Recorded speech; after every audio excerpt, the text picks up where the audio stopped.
Hi, everyone. Welcome. So it's a real pleasure of mine to introduce our guest today, Chef Jacques Pepin. He actually taught me how to cook when I was a little kid, so it's really a treat for me to talk to you today. So welcome to Google. Thank you.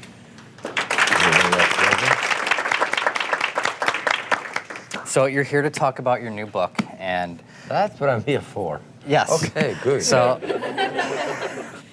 well, hopefully we can get you a little lunch, too, on top of that. Oh, well. But really love the book. It seems like a great, recipe bank, but one thing that I really liked about it was the dish that you included with all technique. So right. You want to talk about that a little bit? Yes, probably I would agree with you. The DVD that I have in there, 3 hours of technique, crammed from tightening to your apron, to sharpening a knife, to boning out a chicken, making an omelette, doing a caramel cage. All of those are very visual and very difficult to explain in words. It takes page and page for me to tell you how to do a cornet with a piece of wax paper, to do decoration. Fold it, in the right angle, cross it in the center of the hypotenuse, if you remember your right hand. So what are you talking about? You see it done, you see it done and it's done, and that's the beauty of... And I am Dean of Study at the French Culinary Institute in New York City, and I teach at BU, Boston University, for the last 31 years, something like that. I live in Connecticut, as you can surmise by my Yankee drawl, it's pure Connecticut. So, and in those schools, this is the technique that we teach. Except it's $45,000 at the French Culinary Institute for the program, but that's basically it, And the technique for me are very important. It's a question of repeat, so that it becomes so much part of yourself that now you can afford to forget it. Now I can think in terms of color or texture, stuff, and my hands are just moving. And certainly for anyone who work in, can you hear me okay? Yeah. Anyone who work with his hand, whether you're a cabinet maker, whether you're a surgeon for that matter, a sculptor, a painter and all that, you first have to become a craftsman in my book. And if you happen to have talent, then the craftsmanship in your hand enable you to take that talent somewhere and do something with it. So if you're a good craftsman, you can run a restaurant. I know a fair amount of chefs who run restaurants, and they're relatively lousy cook. But they are good craftsmen, so they run the place fine. Someone has a lot of talent, and you can take that, if you are Thomas Keller or someone like this, and you can really bring it to extraordinary food, or to great food, maybe. And if you put a bit of love into it, then it may get to extraordinary food. It does. So I am very happy with that, that DVD. I do that. I've been teaching or doing show on television here, actually at KQED, for the last 25 years. I've done 12 series of 26 shows here in the last. And out of that book, there is a series now, which is here on, I think it's Saturday morning, my show here at KQED. So we did 26 shows, usually a series, 26 shows for some reason on PBS. And I have about 4 or 5 recipes in each of those series. I have my daughter on it, I have my granddaughter, I have my friend Jean-Claude. So this is part of the book as well. And it's always better to see it done than just to read it. But the recipe themselves, I didn't even want to do that book. This is, I think, number 27, my books, which I've done many books. And that was a kind of recap of recipe of books which were out of print that we start looking at again. So I started with about 2,500 recipes there. A lot were redundant. Let's say I look at salmon, I see 3 or 4 salmon, they have tomato in it, so I eliminate, and so forth. And the point was either to leave it the way it was. I think the New York Times did a big book last year, the New York Times cookbook, the last 30, 40 years, and they left the recipe the way they were at that time, and just to show people. So it was either this, for me, or change them to make them usable and more in the style of what we do today. And I choose the second option, and it ended up being more work than doing a book, so from scratch. We don't cook the vegetable in the same amount of time. Fish also, amount of cooking, the amount of fat that we put in it, the type of fat, from butter to cream to olive oil to change a great deal. So there is a fair amount of changes. But anyway, so it came out in the fall last year, and we did that series on television. It started, and I was supposed to be here last fall to publish, to do a book tour, which I did part of it, and all of a sudden I had to have a hip replacement, so I was stuck for a little while. It's the beauty of getting old, you know. So, but now I'm back, so. Yeah, and so I watched your DVD, and one thing that I found that very interesting is that you mentioned that like through your career, you changed your technique. Do you want to talk about that and how you changed and what you did? Well, actually, I don't know. I think I said I don't change my technique, and that yeah, a little bit. But I have a book called La Technique, you know, which is an illustrated manual of cooking technique. Very large book, which has 3,000 pictures, black and white. I did that book in '76, I believe. A book called La Technique and a follow-up called La Méthode. We're looking for a synonym. And eventually those two books are together, which is that large book. Well, that book got a prize 2 years ago in Europe for whatever, and I won at the IACP, International Association Culinary Professional, well, in New York 2 weeks ago, as one of the greatest book of well, the last century or whatever. I'm not saying that to brag, well, maybe a little bit, but the point is that that book is still in print because the techniques are the same. The way you sharpen a knife, the way you beat an egg white, the way you do an omelette, you know, all of that have never changed. I mean, my recipes are quite different than they would have been 25, 30 years ago, but the techniques themselves are the same, and that's why you try to teach technique in a professional school that is teaching you how to cook. And then after you take it and you do something else with it. I mean, as a young chef, you know, it's not too complicated. All you have to say is, yes, chef. Chef never asks you your opinion. So you work with someone for a year and a half, someone like Thomas Keller I mentioned, if you have the chance to. And your idea there really is to try to visualize the food through his eye, through his sense of aesthetic, and through his talent, because that's why you work there, to work with someone like that, so you absorb as much as you can. Then you move to Daniel in New York, and you do the same thing for another 2 years. Then you move to Jean-Georges or whatever, you do something for another 2 years.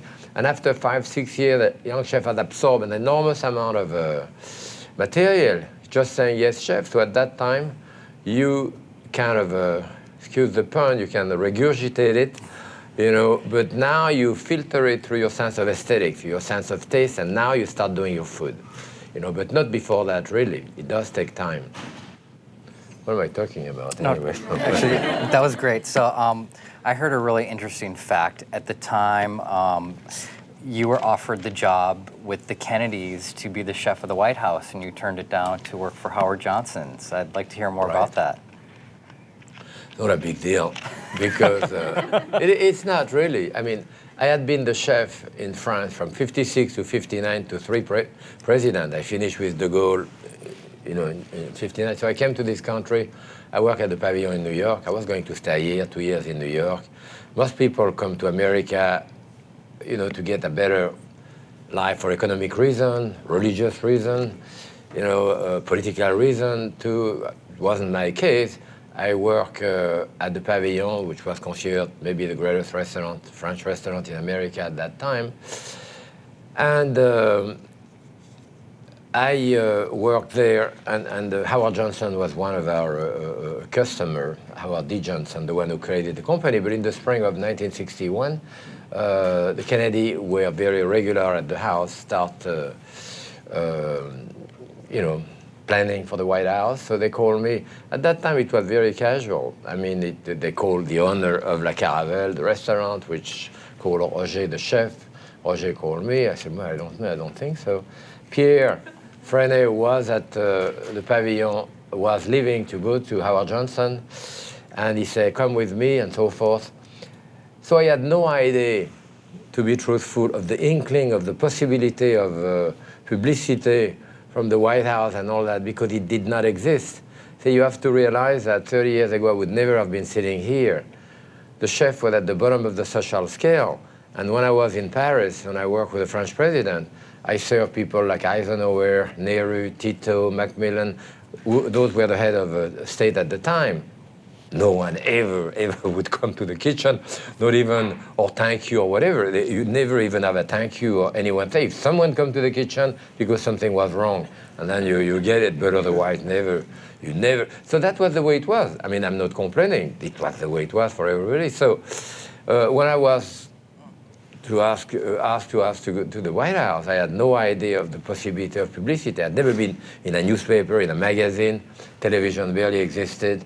So that was, any good mother would have wanted her child to marry a doctor, a lawyer, an architect, that certainly not a cook, you know.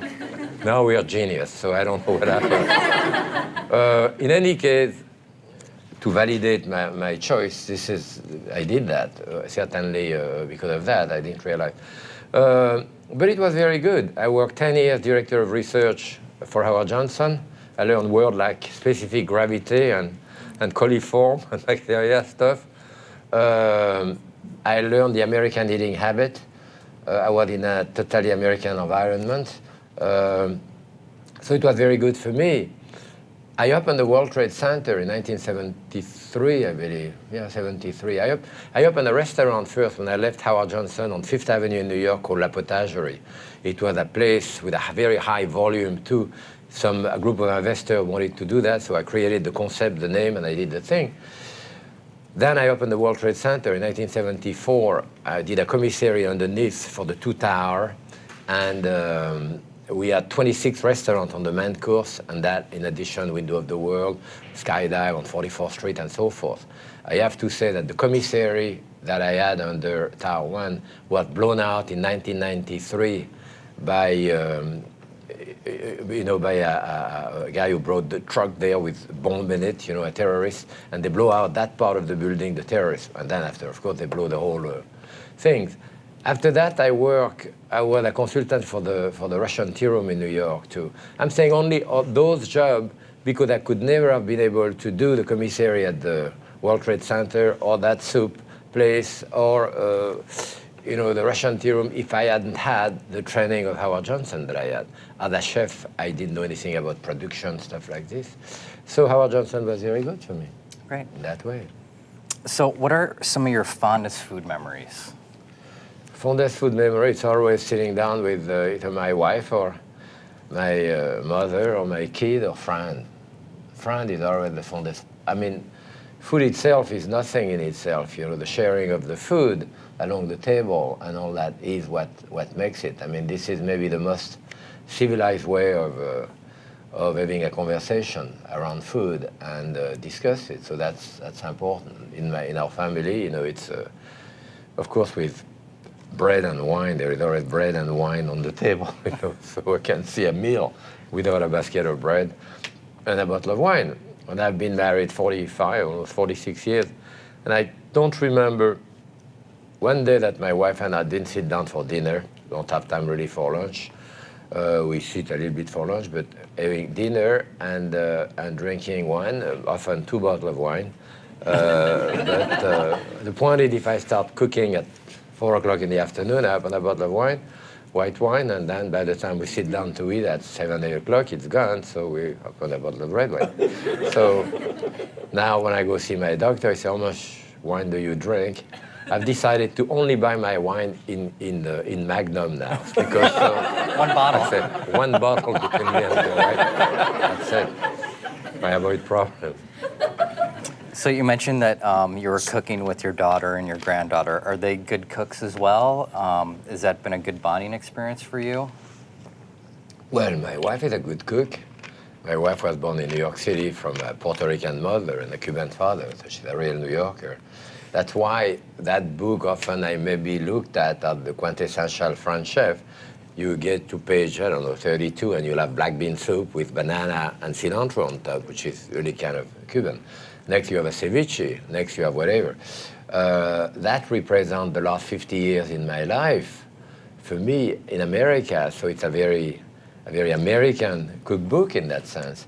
I do have some, of course, French technique and French recipe, but in a sense I don't try to be French, and by the same token I don't try not to be French. I don't really think about it in those terms. I cook whatever is around, and I have a place in Mexico I just came back 10 weeks, so I go there, buy habanero and all kind of pepper and start cooking with that. So that make its way into those recipes. And the series that I did before, I did 2 series on PBS prior to this one. I've done 12 here, but 2 series, the last 2 were called Fast Food My Way. And those were, each one of them has a little book, and those are very easy recipe to follow through. Maybe the recipe that people use maybe the most. What I did there in those books, when you are in a professional kitchen, you have the prep cook who came in the morning.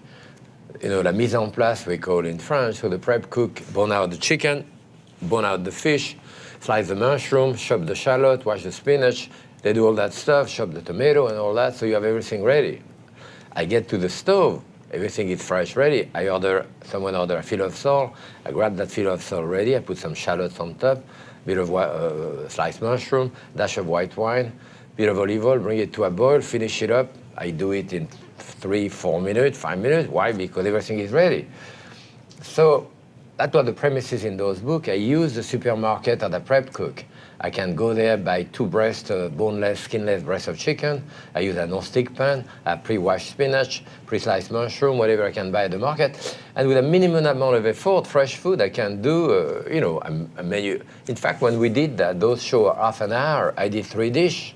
I never used the back kitchen. I did those 3 dishes or 4 dishes sometime in the 30 minutes that I was on television. So it's a nice way of cooking too, a bit different than that, And certainly, at the antipode, if you want, of my book on technique, where if I don't show you how to plug the chicken, it's close to, I used to skin the rabbit and then cut it and eviscerate it and so forth. That cooking from the beginning, it's another way of doing it, So what was the last meal that you made? Last meal that I made, okay. When did I leave home? I was in Pebble Beach Thursday, Friday, Saturday for the Food and Wine Festival. Then I was in Phoenix on the PBS station. I did like 5 shows and other things. And I came here on Monday. Friday, Wednesday night we went out for dinner. I think Tuesday before did that. I did a chicken in, the last time I cooked was in Pebble Beach. I did a chicken in vinegar, did a demonstration with my daughter, which I have in there, chicken in vinegar, which I thought was really good. I mean, I haven't done that in 25 years. I didn't even remember it. I said, wow, that's good. And I did a mashed potato, turnips and potato, mashed potato with garlic in it, and some apple fritter. Okay. So that's what I did. Yeah. So what are some of the things that you really like to cook? What are some of your favorite ingredients? The market, the market and the season for me, that will define. But I mean, certainly I could be on an island if there is a chicken and eggs. Eggs for me, I love eggs, but people say, what the best thing you can put in your mouth? Well, if I have the greatest possible bread that I can think of, and the greatest possible butter, very hard to beat bread and butter, I tell you. And that being said, there is many other things you cook, but. So what are some of your favorite restaurants in San Francisco, and where are you going to be eating while you're here? That's a leading question, right? But certainly, to paraphrase James Beard, I think, who said, the best restaurant is where they know you. And it's true, in many ways. So I'll go see my friend à la Folie, Roland Passot. I stay at I used to love Postrio. I stay at the Prescott Hotel. Now it's closed too, but there are so many other restaurants that I go to here. I mean, tonight I'm going to be, yes. Yeah, City Center, whatever, there is and I'm being interviewed by Daniel Patterson from Qua, and Barbara Fairchild. This is a great restaurant. I mean, 2-star in the Michelin, it's extraordinary. But that being said, if I'm here for a while, when I come and we film, we end up in Chinatown a fair amount of time. I love Chinese food and all type of Oriental food, as well as when you go down Post, you turn down, there is that alley, forget something alley, and there is... Belden? Huh? Belden Lane? There is a Spanish restaurant there and a French restaurant, 3 or 4, 5 little restaurants. Really good, especially the Spanish one. Okay. Forget the name of it though, but. Belden, B-E-L-D-E-N. B-E-L? D-E-N, Belden. Oh yeah, I think so, yes, right, yeah. So when people found out I was going to talk to you today, everyone wanted me to ask you about Julia. So do you care to talk about that? No, I mean, actually, I just did a tribute to her yesterday for KQED, and I had another one at the IACP here last week, which they tape, and then I'm doing one for WNET in New York, WGBH in Boston, because it's going to be 100th birthday on the 12th of August. So people are doing a tribute to her. I met Julia in 1961 or 60, maybe 1960. The food world was really, really small. And I said, well, Craig Claiborne was the food editor of the New York Times, which many people have forgotten as one of the most important figure in food in the last half a century, and James Beard. And, you know, Julia, James Beard, Craig Claiborne were basically the trinity of cooking, you know, in this country. When I worked at the Pavilion there in 1959, 60, Craig came to the Pavilion to do an article on the Pavilion and Pierre, and I became friends with him. He introduced me to Helen McCauley. Helen McCauley was the food editor of McCall House Beautiful, and she was never married. She was an old lady, and she took me under her wing. I mean, she was kind of my surrogate mother. Don't wear those stupid thugs, don't wear this, you know, that type of thing. And, but she spoke with James Beard on the telephone like 2 hours every day. So through her, I knew James Beard a few weeks later. And in the spring of 1960, Helen told me, here I have a manuscript. I want you to look at that manuscript I received there. I said, yes, pretty good, you know, very nice. Explained. So she said, well, the woman is from California. She's coming to New York next week. You know, let's cook for her. She's a big woman with a terrible voice. Boy. So, of course, that was Julia. So, first time I met her, I spoke French with her. Actually, her French was better than my English. And that was 1960. So at that point, no one knew her because television did not exist. She didn't do any television. And she had never written a book, of course, and she never wrote for a magazine, newspaper, or whatever. So she wasn't known. She just came from France. She had been at the Cordon Bleu for a number of years. So that's how I met her. So we stay friends. And then she lives in Cambridge, you know. So I teach at BU, as I say, for over 31 years now. So each time I go to BU, I call her and from breakfast, lunch, or dinner. And then we started doing classes for the students at BU, just for fun. And at some point we said, let's do a special for PBS on that. So we did Cooking in Concert, a 2-hour special for PBS we did at BU. In a couple of years, we did another one. And we were giving a lot of class together. And finally, we did a series together. So. Yeah, so what are some of the things that you're most proud of looking back on your career? Well, try to make people happy, you know. That's what cooking is all about, you know. It's rewarding. I mean, in our time of political correctness, you cannot talk about gender, about size, about color, about religion, about anything. Talk about food, about the only safe thing you can talk about. You know, so that's what happened, and you know, spending time around the table, and you know, yesterday I was on the Michael Krosny forum, you know, show, which is a very good show. It's amazing the amount of people who call you and say, you know, you kind of changed my life to say, oh, my father and all that too. And I know I had that book, La Technique, as I said, and people used to say, could you sign that book with me? For me, it's great. A number of years went by and people say, you know, my mother is crazy about you. Could you sign that book for her? So, and then now people say, you know, my grandmother really likes you a lot. Could you sign that? So, wow, that book has been there. So what do you think about the state of cuisine in America, and where do you think it's going to be headed towards? Well, this is basically an impossible question because, as I said, my book is probably a very American book now, because of the ethnicity in it and the change and all that.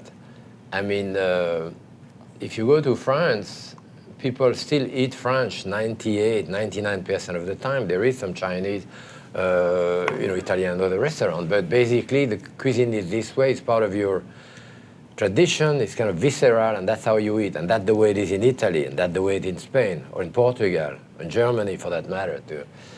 Well, no, it's in America. You know, people eat Turkish one night, then they go to Chinese one day, to especially in urban center like this.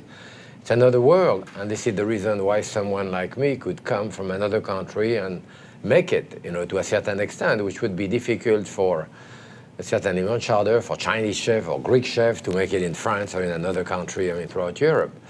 It's, but America, that's the way it is. And when I came here, I remember living in New York in Manhattan on 50th and First Avenue, going to D'Agostino Brother, supposedly fancy market, and asking, where are the mushrooms? I say, aisle 5. That was canned mushroom. You know, you had to go to a specialty store just to get the regular white button mushroom. There was only one salad in the supermarket. That was iceberg. There was nothing else. There was no leek, no shallot, no oriental vegetable, none of those vegetables. It's amazing. So certainly the supermarkets have never been as beautiful as they are now. It's just amazing. And people always tell me, no one cook anymore. Well, if no one cook, I mean, what do they do with the stuff at the supermarket? At the end of the week, they don't dump it. Someone must be buying it.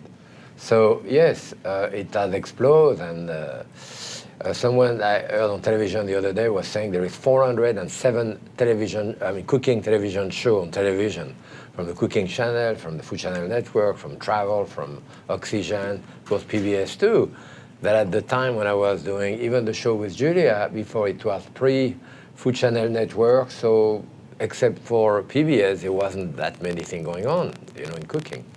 I'm still on PBS, and for me, PBS is the best because I don't have to cow to the sponsor. I do basically what I want to. It's, yeah.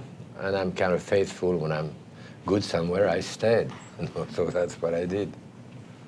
Great. So I'm going to open up questions to our audience because we have a very inquisitive audience, I'm sure, and I'm sure they want to ask you lots of questions. So. All right. Yes, sir. I remember watching your show when you were with your daughter, and I couldn't help feeling that there was some frustration on your part with her cooking abilities. I'm sorry. You know, I'm a bit old now. My hair is. So he was wondering, he saw you cooking with your daughter one time and noticed some frustration on your face. So. Do you have kids? I mean, what? Yeah, of course. I cooked with her. I cooked with her last week in that series. In that series here, I have Claudine cook with me a couple of shows, and my granddaughter, Sherry, cooked with me too. It was really fun. When Claudine was small, I mean, I never bought baby food, you know, whatever we cooked, I put in the blender and gave it to her. I mean, I stopped the seasoning too, but so that she gets used to the taste of pasta with garlic or whatever. You know, it's kind of crazy.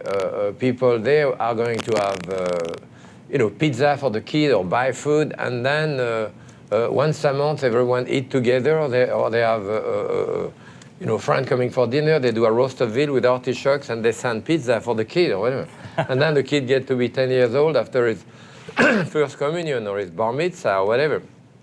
All of a sudden, say, now you eat that. The kid, oh, eat that stuff? What is this? You know, never eat that in my life. You cannot treat the kid this way. It has to eat exactly what you're eating. When Claudine was not even a year old, in the kitchen I gave her a spoon and she stirred. I said, stir it. So she stirred the pot. So she stirred, quote, she made it. And she was going to taste it, of course. And then we always sit down for dinner. And it's not like we eat à la carte and everyone is going, I want this. No. Claudine comes, 3 years old. She said, Mom, what's for dinner? My wife said, food. And, and it's still the same now that she's 43. So, and with her daughter. So, yes, it's very important. I mean, the kitchen is about the best place that a child can be in. You know, after school, come there to do your homework. You know, the clinking of the noise of the kitchen, the voice of your mother, the voice of your father, those smells, those tastes, that will stay with you the rest of your life. There is something very, very securing there, you know. You look at those kids in Afghanistan, 20, 22 years old, you know, in time of danger. What do you think they think of? They think of their mother, apple pie or the clam chowder or whatever it may be, because those tastes are more than the food itself. There is a security into this, there is others. I think it was a Chinese philosopher who said, what is patriotism? It's only the taste of the dishes you had as a child, you know, and there's a great deal of truth in this, you know. Great, thank you. Anyone else? All right, come on, we have a food legend here. Building on top of that question, what's your first memory in the kitchen as a child? My first memory in the kitchen as a child, I think I discussed it. I have a book called The Apprentice, which I did before that guy did that show called The Apprentice, by the way. And it's a cook's memoir, you know, and I left home when I was 13 to go into formal apprenticeship, but when I left home with a restaurant, where my mother was the chef, so from age, I don't know, 5, 6, I was in the kitchen, and my aunt had restaurant. But I talk about there an instance which happened to me during the war in France. I was, I think, 5 years old or so, and I went sent to a farm for the summer. Excuse me. We really didn't have much to eat, but there we knew during the vacation we go into a farm. Well, there is cow, and then there is butter and milk and stuff like this. And I remember my mother, you know, taking me there and leaving me there with the farmer. And I went. The farmer took me to the barn where the woman was, you know, milking the cow there. And I was kind of sad. I mean, my mother left. I was a little kid. So she gave me that glass of milk there, you know, which was foaming and still warm from the, you know, right out of the teats. And that's probably one of the first, remember, that because especially at that time, that wasn't that common, you know, we didn't have milk or much thing to drink. So that was a powerful memory, right? An old one, too. Yes. What would you eat for your last meal? I know it would be bread and wine, but what else would you include? Bread and butter. Well, we did, yeah, see, all of those, we did, I did a book published a couple of years ago. My last meal, there was like 50 chefs, and I'm part of them. If it has to be my last meal, it would have to be very, very, very, very, very long to start with. So maybe a year or something. And through that, from ham sandwich to ham and egg to hot dog to caviar to Dom Perignon to roasted squab to everything is in there, things that I like to eat. Right. Anyone else? Yes. Yes, ma'am. With all the new types of tools that you can use in the kitchen, is there certain things that I guess have come out since when you started cooking till now that you really think are great to have in the kitchen that you would recommend? You were talking about equipment there? Yeah, like maybe your favorite hand tool, Yeah, Peltex. well, you know, you can't beat the rubber spatula. I mean, I was an apprentice pre-rubber spatula. Rubber spatula and plastic wrap, white, very good. We didn't have it. A good vegetable peeler, you need a good knife, and a good knife is a sharp one, regardless of the brand. You know, you have to be able to have another ripe tomato, run it on top of it, and it cut right through it. That's probably a good knife. A good board, you know, solid, a good pot, a good knife. I mean, you know, very basic equipment, 2 or 3 pieces, and that's all you need, frankly. You know, we have a pot in France, we call a pot like that, and it's called a faitout. Faitout meaning do all, you know, that's the name, the faitout. And when I was a kid, I don't remember my mother ever cooking anything else but in her faitout there. It's like a wok for the Chinese, I mean, basically, you know. So, yeah, you can use and reuse too. I mean, it's great to have type of kitchen, the type of equipment, and you need 3 knives. I mean, I need a large knife to chop. I need a utility knife and a small one. That being said, I probably have 300 maybe, that whole knife or more. So, no, good equipment is important. And good ingredient is the primary thing. If you have good ingredient, good equipment, the less you screw it up, the better it is. And that's what food is all about, you know, going to the market, getting a few things. I mean, now we are very big with, you know, with organic things and with farmer and all that. But of course, in this country, it's always the same way. You go one way, people get berserk. I've been to a restaurant, they come and they bring you a carrot. I say, that carrot's name is Eva, and it was born on the 7th of... Right, give me the carrot. I mean, you know, it can go too far the other way, too. But it's certainly good. I mean, my mother and my father were both organic farmers. Of course, the word organic did not exist, but the chemical fertilizer did not exist either. And fungicide, insecticide, pesticide did not exist either. So everyone was an organic farmer. You won't get some cow or horse manure or chicken manure and place and you do the garden. So it's not that we don't know how to do it. Going back to this, so. And that's what's going on now. So, going back to your question, the food has been exploding here, a revolution in the last 30 years, which should be totally amazing, And I know I've been part of it, and it seemed to be going on and on, so that's great. So let me just ask you a real quick question. What do you think of sous vide? Sous vide is good. Well, sous vide, that's what I used at Howard Johnson in 1960. It was called cryovacs at that time, but it was sous vide. We used to cook the thing this way at low temperature and so forth. But if you're talking about, there is a great deal of things you can use with that. Terrific. And, but you may be talking about molecular cuisine or stuff like that too, more advanced, like Ferrand-Hadrien. I was with Ferrand-Hadrien actually 3 weeks ago. I was at the Food and Wine Festival in Cancun. It was the first time they did it. And Ferrand came, some other Spanish chef too. And it is an amazing thing, I mean, what they do. It can be tiring too. I mean, basically it seems, especially done by someone else who is not as talented as those chefs are. And ultimately it ends up being, the whole idea is to stump you. You go, wow, what is that? Then you bite and it's liquid inside. Whoa, gee. Well, after a while it gets tiring. But, or then they give you an ice cream cone, and you bite it, and it's mashed turnips or whatever. So, your brain is already working toward that taste. It cuts you in half, and this is, I had that in China 25 years ago, eating with the monk, which were eating, I had duck, I had chicken, I had all of this, and it was all soybeans, done a certain type of cuisine. And that was amazing, that type of cuisine. But, you have actually in town here Jean-Paul Gaultier, which is a French designer, very extreme, doing stuff for like, I don't know, Madonna or Lady Gaga or whatever. I mean, the weirdest stuff. So you see the model walking down the walkway wearing those enormous, you say, oh my God, who's going to wear that stuff? And yes, somehow, 5, 10 years later, it kind of trickled down to the pret-à-porter to a certain extent. So in a sense, the cuisine of Ferrand-Hadrien, that type of extreme, now you look at that, then it does trickle down eventually. Do just like Nouvelle Cuisine did. Before I came to, when I was in France, work at the Plaza Athénée in Paris, Maxime, Fouquet, great restaurant. We would never have served something on a plate.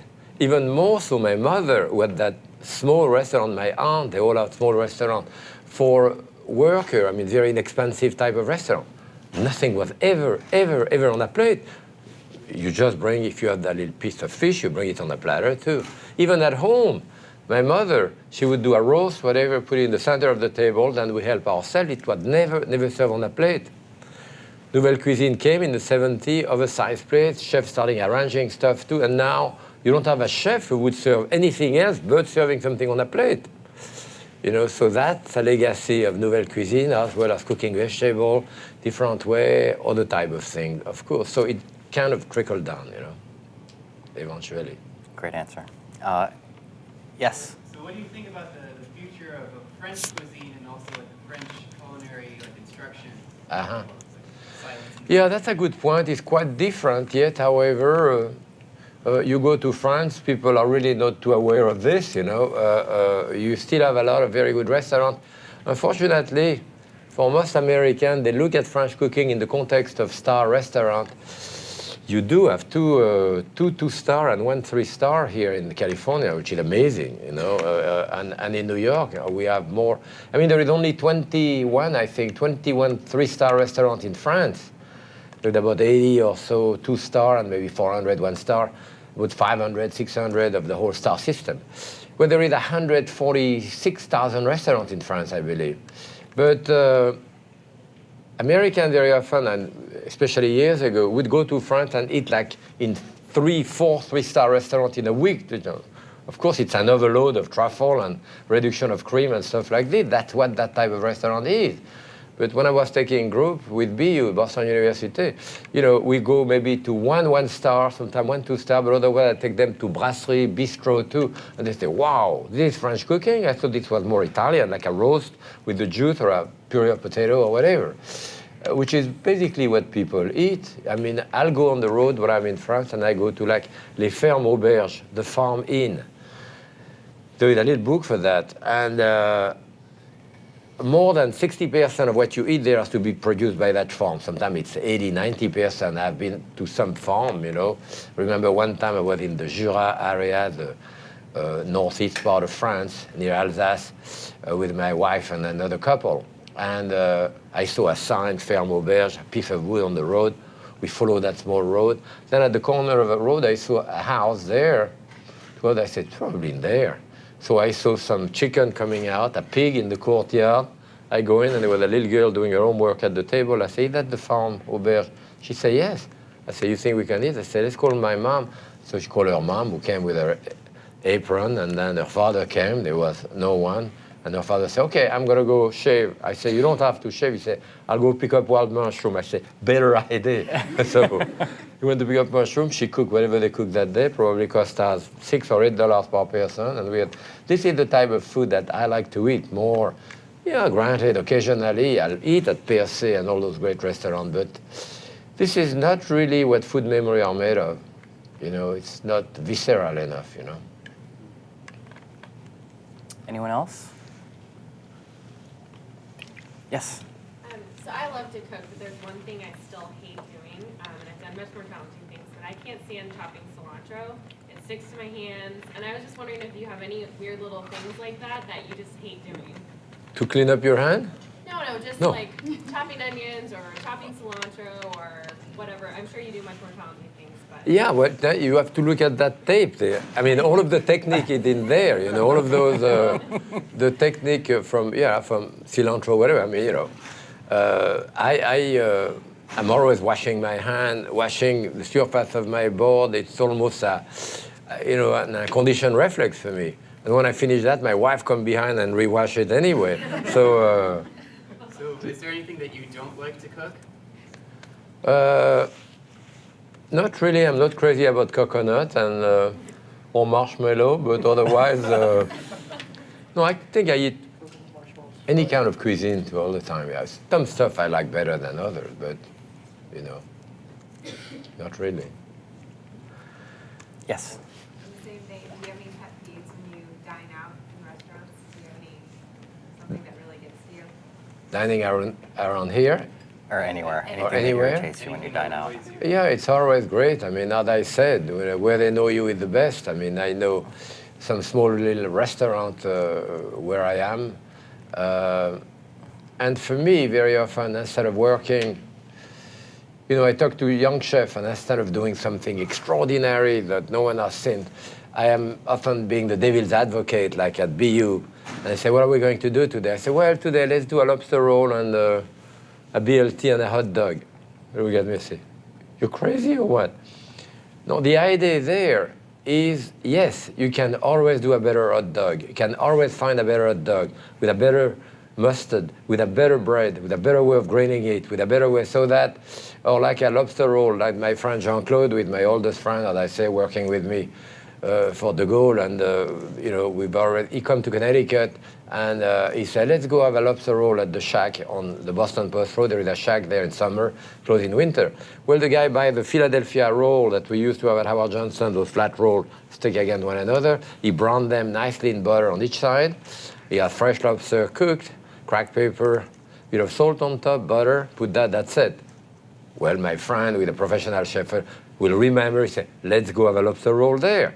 And you do that, let's go have a roast chicken. Those guys do a hot dog or even a hamburger. Incredible. That's what you remember. So for young chef, often I say, work in depth rather than wanting to create, and you end up with a slice of Roquefort on top of a bowl of raspberry ice cream. Wow! No one has ever thought of it before. Probably reason why no one has thought of it before. So, and often, unfortunately, it's too much, the question of If you want of the novelty, you know, it's not necessarily good. You know, I'm very comfortable with thousands and thousands of dishes that I've had through my life. I don't need to create stuff. And often what's new for you is very different. You know, tomorrow you fly into Dakar and you are in West Africa and you're going to have a thieboudienne. You say, wow, I never had thieboudienne. Well, it's the broken rice, you know, that they cook there with the fish and some hot sauce, and you hold that in your hand. Well, yes, so it can do the rage here for 2 weeks. I mean, from one chef to the other, they get berserk because it's new. Fine. There, it's what they eat every day. This is their national dish, you know. If you go around the world like that, that's basically the way it works. You know? So are there any common mistakes that chefs will make that you'll notice, or errors? Oh yes, yes. There is mistake. Often, as I say, working too much with doing too much to the ingredient. That's normal. I probably did that when I was in my 20s, 30s also. You know, you have a plate and you add more, and they put a bit of cilantro and they put a bit of tarragon, which conflicts with it. And you have that type of carrot, and you have a bit of olive oil, and you have a bit of sesame oil and stuff and more. That's a cheese, you know. So you sit down, and that has happened to me because being a chef, I go to some food writer conference also because I write about food. And so because I'm a chef, they ask me, you know, we have those things, and everything is sliced, beautiful, 5 vegetables, and so they ask me, well, what is that? Is it good? So I test it. Yeah, it's very good. What is it? No idea. No, I don't have any idea. It's either a breast of chicken or a breast of something. It's white, it's tender, it's thin, you know. And that's what I will tell a chef. I say, I'll put something on your eyes, you know. Sit down, I'll give you a plate. If you tell me that's chicken, there is mushroom in it, and maybe some wine. I think there is a bit of white wine there. Then you're probably far enough in the dish. The dish is pretty linear, and it's pretty straightforward, and you know what you're eating. You know, and that's basically what you want to recognize the food. And as you're older like me, instead of adding to the plate, you start taking away, so that you're left with one tomato at the right temperature with the best olive oil possible. That's it, you know. And I throw the cell on top or whatever. That's how it works usually. Great. Anyone else? Okay, last question, because I'm... So if you think throughout your career and the process of learning about how to cook, is there anything that stands out to you as something that you could change that would help you avoid a lot of hassle? Anything would stand out for me for what? So during your career, is there anything that you could change along your career? Could change? I don't know. That's a good question. You know, the point is that I never had a plan. You know, I'm going to do this, and I'll do this, and I'll do that. No, things kind of take over. I worked in Paris, you know, and I probably work over 100 restaurants in Paris, because I worked like 7 years at the Plaza Athénée too. But my day off, I used to go there in an organization in Paris called la Société des Cuisiniers de Paris, Society of the Chef of Paris, and which we should really have in town like here or New York, where you can go in the morning, you get a job for the day. People call, they say, I need associate today, and I need this, that too. Great, great training for me, because as you get there, normally you work in a restaurant, it takes you 2 days to get used to it. There, it doesn't last, you know, after 15, 20 minutes, you have to be cooking. You're there for the day. The chef say, go to that department or that department. You go say, what's on the menu today? You look, you say, okay, start gathering your ingredients, you start working. So that's very, very good training. And I would advise young chefs to do that. But basically, you work and you meet friends, and then you have an offer to do something else. I was at the Plaza Athénée in Paris. At that time, the pastry chef was an old man, about my age now. And he told me, you know, I worked in Chicago when I was a young man. You should go to America and so forth, so that. And he said, well, I have friends, and they can call you to sponsor you if you want. So I have a sponsor in New York, in New York, a French restaurant from Alsace. He sponsors me. And at that time, the quota and the rule to come to another country, to come to America, have changed a great deal now. But at that time, each country had their own quota. And in France, people really never immigrated that much. So, you know, 2 months I had a green card and a visa that I could come in 2 months. But in Italy next door, since about close to a third of the population immigrated from Italy in the 10, 20s, and 30s. So cousin coming too, they had to wait like 5 years, 6 years. And now they changed those things, and it's the same thing for all Europeans now.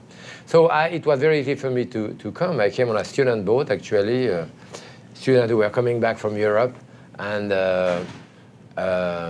I saw 2 aurora borealis, and I finished in Quebec. Quebec, I took the train to go to Montreal. Montreal, the train to New York.